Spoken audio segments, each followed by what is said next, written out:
Hello everyone, this is CS Neeta Sharma. Welcome back to my channel. Today we are going to learn how we can file Form 8 of LLP. As you know that the last date for filing Form 8 is 30th October. So first of all we have to log in MCA V3 portal. You need to sign in.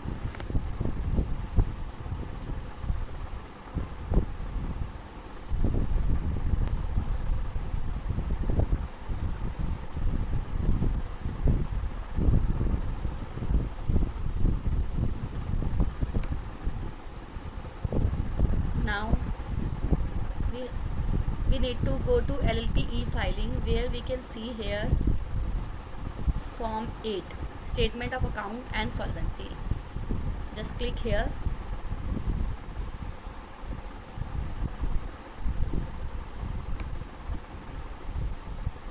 अब आपको क्या करना है, statement of account and solvency में click करना है। Form 8 दो case में फाइल होते हैं, एक statement of account and solvency and एक चार्ज में। अभी हम एनुअल फाइलिंग कर रहे हैं तो हमने इस पर क्लिक किया। अब यहाँ पे आया हमारा 31 मार्च का, अगर हम अकाउंट कर रहे हैं क्लोज तो 31 मार्च 2025 हो गया। इसके बाद then you have to enter your LLPIN number और you have other option that you can search with the company name। जब भी आप ये करोगे ऑटो प्री फिल्ड हो जाएंगी ये सारी इन्फॉर्मेशन। जैसे ही हमने वो LLPIN प्री फिल किया उसके बाद आपका आता है कि कुछ डिक्लेरेशंस आती हैं, वो आपको फुलफ़िल करनी होती हैं। Just like we append a statement of assets and liability. That means append means कि हम इसको अटैच कर रहे हैं, बट हम क्या करते हैं ऑप्शनल अटैचमेंट सोच के अटैच नहीं करते। तो यहाँ हम डिक्लेरेशन भी दे रहे हैं कि हम अटैच करते हैं, तो we should attach balance sheet. सारी डिक्लेरेशन टिक करी। यहाँ पे आपको बताना होगा कि आपका टर्नओवर एक्सीड है 40 लाख से या नहीं है। तो मेरे केस में नहीं है, अगर आपके केस में है तो आपको एक्सीड करना पड़ेगा।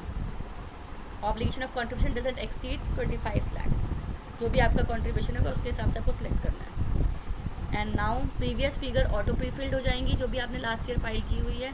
अब आपको यहाँ पे इस ईयर की जो बैलेंस शीट है उसके हिसाब से आपको इन्फॉर्मेशन डालनी पड़ेगी। मेरा कंट्रीब्यूशन है 1 लाख, तो मैंने 1 लाख डाल दिया। LLP के केस में रिजर्व एंड सरप्लस नहीं होता, क्योंकि सारा प्रॉफिट हो चाहे लॉस हो वो कैपिटल अकाउंट में चला जाता है। तो उसमें हम उसको दिखाएंगे कैपिटल अकाउंट करके। तो यहाँ हमारा भी नील है, ये सब चीज़ें हमारी नील हैं। अब हमारा यहाँ अदर लायबिलिटी क्या है, हमारा लॉस हुआ है तो वो हम दिखाएंगे यहाँ पे ऑनर्स कैपिटल उसके नाम से।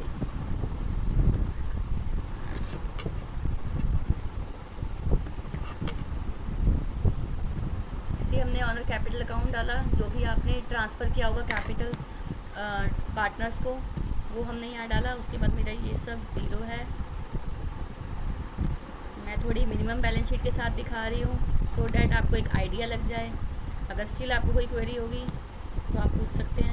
मेरा फिक्स एसेट भी ज़ीरो है,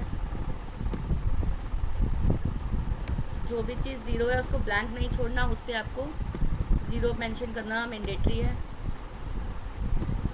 अब देखते हैं मेरा कैश एंड कैश इक्विवेलेंट कितना है। कैश बैलेंस है मेरा ये 806,187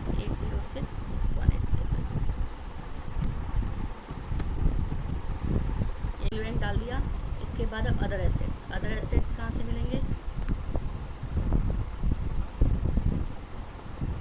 अब यहाँ लिखा हुआ है कैश डाल दिया। अदर करंट एसेट में हमको नोट चेक करना पड़ेगा कि करंट एसेट में है क्या। फिफ्थ ये है इंटरेस्ट एक्रूड ऑन FDR। सो हमको क्या करना है, यहाँ पे पहले यहाँ इंटरेस्ट एक्रूड ऑन FDR डालना है। अब अपना जो भी अमाउंट है 44079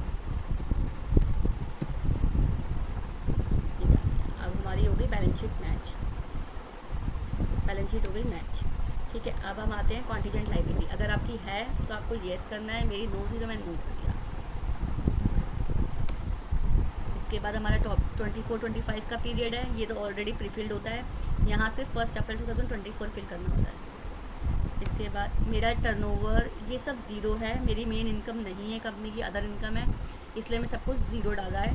अगर आपका है तो आपने क्या करना है, अगर डोमेस्टिक टर्नओवर है तो इसको बाइफिकेशन करके डालना पड़ेगा कि मैन्युफैक्चर से इनकम है, ट्रेडिंग से है या सर्विसेज से है। अगर बाहर से इनकम आ रही है तो बाहर से भी कहाँ से आ रही है, मैन्युफैक्चरिंग से आ रही है, ट्रेडिंग से, सर्विसेज से, ये आपको डालना है। बट मेरा नील है इसलिए मैंने नील डाला। अब इसमें है मेरी अदर इनकम। अब अदर इनकम मुझे चेक करनी है। रेवेन्यू फ्रॉम ऑपरेशन मेरा नील है, अदर इनकम मेरी है 36,901।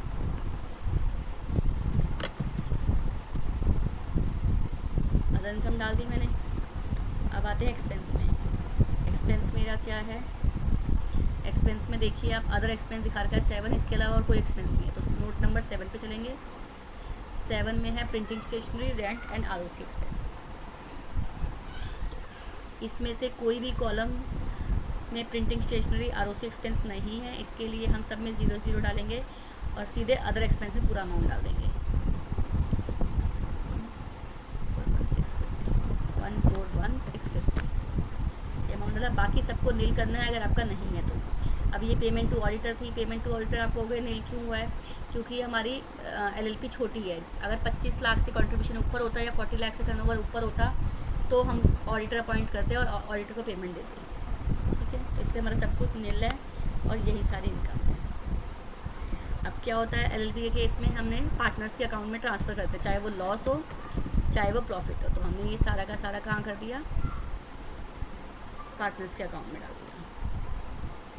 अब इसको कर लेंगे हम सेव। हमने क्या करना है, अब यहाँ पे हमारा है ऑप्शनल अटैचमेंट।